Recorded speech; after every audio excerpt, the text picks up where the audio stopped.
తంత్రశాస్త్రం ఎందుకు అంటే అమ్మవారిని పూజ చేసేటప్పుడు శాక్తేయులకు శాక్తమైన విద్య ప్రధానం. ఇందులోని ఈ మార్కండేయ పురాణములో ఈయన వ్యాసుల వారు చెప్పారు. మార్కండేయ మహర్షి బ్రహ్మదేవుణ్ణి అడగడము ఆయన నుంచి వచ్చింది. కానీ రహస్యం ఏమిటి తెలుసా? మేరు తంత్రంలో ఒక మాట అన్నాడు. సప్తసిత్యాః సకలం తత్వం వేద్మ్యహం అహమేవ హి కేవలం అన్నది అమ్మవారు.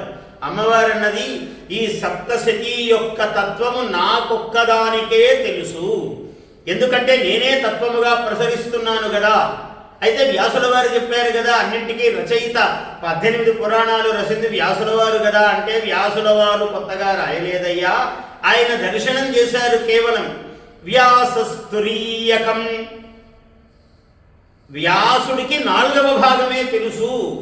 ఇతరేతు కోటిశః, ఇతరులకేం తెలుసు? ఇతర ఋషులు మహాత్ములు సాధకులు వీళ్ళందరికంటే కోటి అంశం తెలుసు దీంట్లో.